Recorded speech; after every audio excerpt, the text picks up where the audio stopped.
မင်္ဂလာပါကျွန်တော်ချစ်ပရိသတ်ကြီးရေဒါက GAC ရှီမီကြီးနှစ်ခွက်စလုံးရေဝင်တာပေါ့ဗျာပိုင်ရှင်က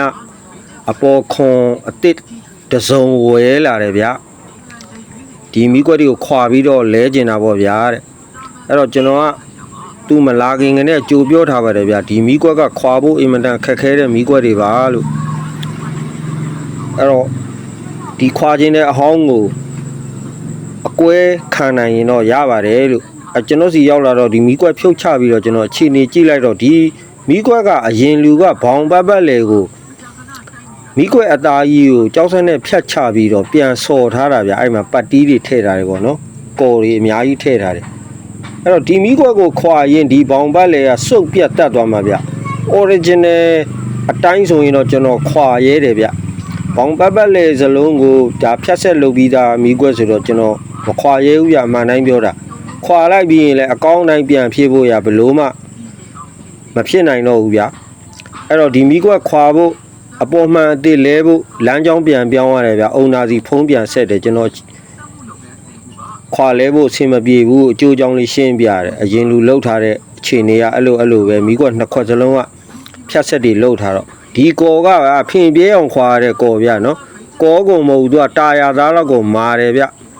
အဲ့တော့မီးကွက်မှာဒဏ်ရာတန်ချက်မရှိဘူးဆိုရင်တော့ကျွန်တော်တို့မတရားတစ်ပြည့်ဆွဲခွာရတာဒီလိုဖြတ်ဆက်လုပ်ပြီးသားတော့ဆွဲခွာဖို့ရဘယ်နည်းနဲ့မှဖြစ်နိုင်ဘူးပေါ့ဗျာနော်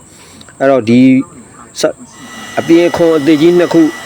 အဲ့ဒါမထဲတော့ဘူးပေါ့ဗျာမခွာတော့ဘူးမီးကွက်ကိုကျွန်တော်အောက်ကနေအဲ့လိုဖောက်ထုတ်လိုက်ပြီးတော့ရေးတွေကျွန်တော်လေအားနဲ့မှုတ်ထုတ်တယ်တန်ရှင်းလုပ်တယ်မီးကွက်တစ်ခွက်ကတော့မတန်ရှင်းတဲ့ရေတွေဝင်ထားတော့တအားညစ်ပတ်တယ်ပေါ့ဗျာအဲ့တော့အပေါ်ကကော်လိုင်းတွေစိတ်မချရတဲ့နေရာတွေအကုန်လုံးလုံအောင်ပြန်လိုက်တယ်တခုတော့ရှိတယ်အုံနာကိုတော့ပြောထားတယ်ဒါလေးကအစ်စ်ဝယ်ဖို့ရတော့ပြင်ဆင်ထားပါလို့ဒီအချိန်တွေကတော့ဒါခဏတစ်ဖြုတ်300ရုံပဲလို့ဒါကျွန်တော်အာမမခံပါဘူးเนาะအဲ့တော့ကျွန်တော်အလုံးလုံးတာအာမခံပြီးလုပ်တယ်ဖြစ်မှာဆိုလို့ဗျာဒါမသေးကြတဲ့အနေထားပါလို့လက်တလောအချိန်ဒီကောင်းအောင်လေးပဲကုစားပေးလိုက်တာပါလို့အဲ့တော့ဒီမီးကွက်ကိုအတစ်တစုံဝယ်ဖို့ရတာစီစဉ်ထားပါလို့အဲ့တော့ကျွန်တော်ချင်းမိတ်ဆွေများလည်းဒီလိုကားစီးနေတဲ့ကိုမီးကွက်ဒီလိုခြေနေရှိနေတဲ့ဆိုရင်မီးကွက်အခွန်ဝယ်လို့ရတာမှန်ပေမဲ့လို့ကျွန်တော်ကတော့အလုံးလိုက်ပဲဝယ်စီခြင်းပါတယ်ဗျအဲ့တော့ဆင်ဝယ်ပြီးမှတော့ချုံးဖို့မနှမျောပါနဲ့လို့အခါကအလီလီနဲ့ပင်မန်းမှာဆိုလို့ပါဗျကြည့်ရှုပေးကြတဲ့ပရိသတ်များရောလာရောက်အနံ့ကြတဲ့ကားအောင်နာများလည်းကျေးဇူးထူးတင်ပါတယ်ဗျာဒီမီးကွက်လေးကတစ်လုံးကို3သိန်းကျပ်ဖြစ်တစ်စုံကို2သိန်းကျပ်နဲ့လုပ်ပေးလိုက်ပါတယ်ဗျာအဲ့တော့ညာမိုးချုပ်ထိလောက်ရပါတယ်ဗျာမီးကွက်ထဲကအညစ်အကြေးတွေတအားများတော့တန်ရှင်းလောက်ရတာတနေကုန်ပါပဲဗျာအဲ့တော့မိုးချုပ်မှပြန်သွားပါတယ်ဗျာ